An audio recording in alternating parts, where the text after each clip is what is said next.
Two very important issues arose today. The first one has to do with the present cashless system we introduced at our toll gates across the country in order to eliminate corruption and optimize revenue for the federal government.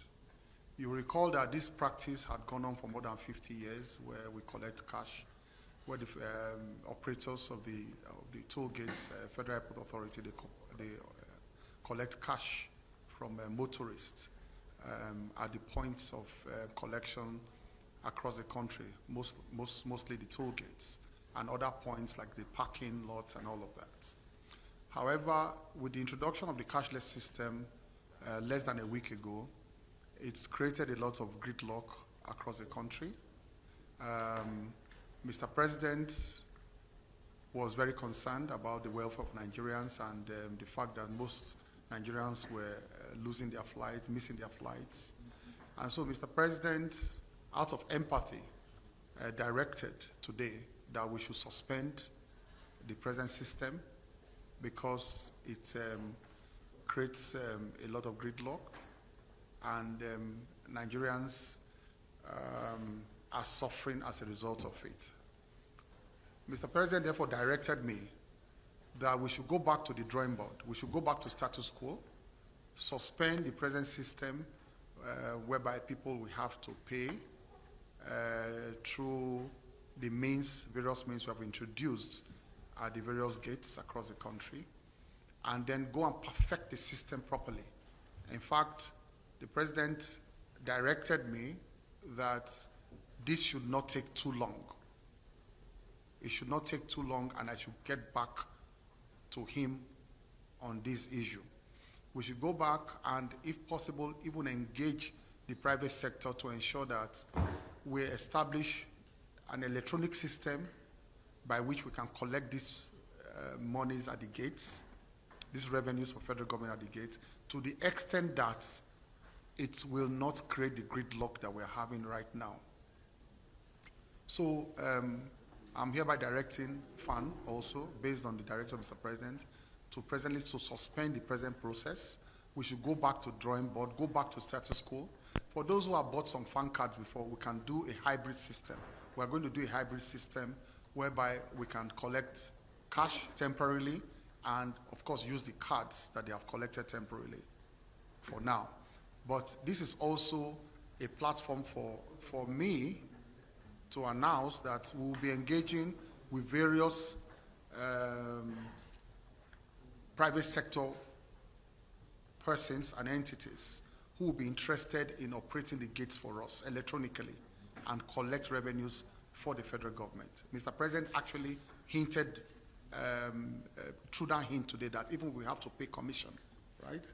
Mr. President, if we have to pay commission, we have to pay commission, but we'll bring in private sector participants to help us devise a much more efficient payment system that will still eliminate cash at the gates. And this will be done as quickly as possible because we do not want this cash collection to go on for too long.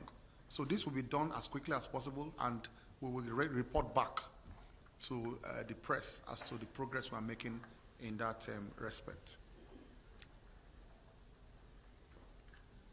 The major reason why Mr. President took this decision is to eliminate the present gridlock that we're experiencing, especially both at the Lagos and the Abuja toll gates leading to the airports. That's the major reason, not that the President is happy with the cash system, no.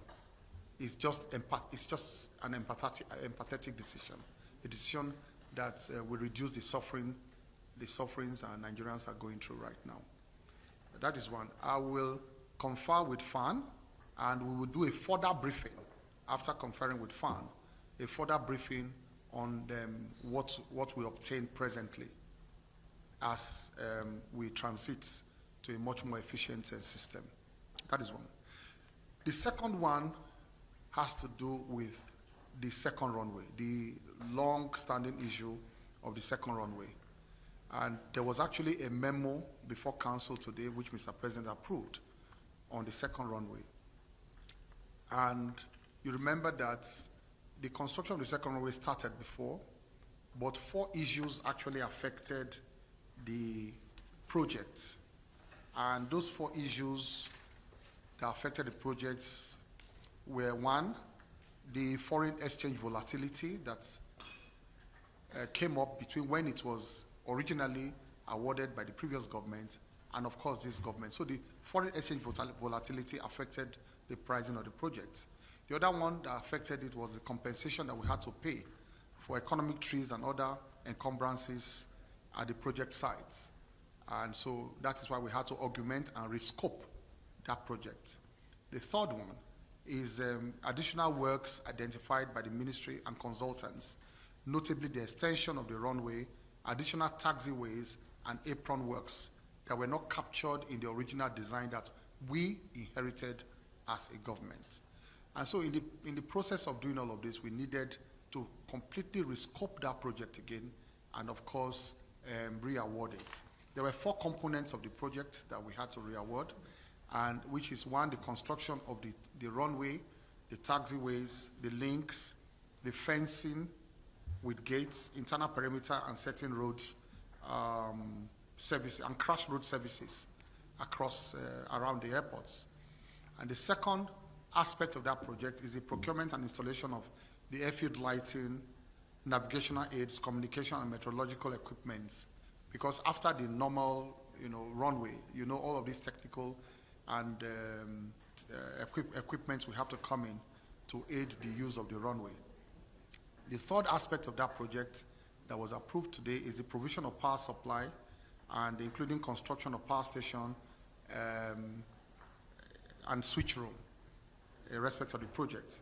And then, of course, the fourth one is the provision of vehicles, complementary agents, and spare parts for the construction of the second runway. So, graciously, the President approved these 4 aspects of the project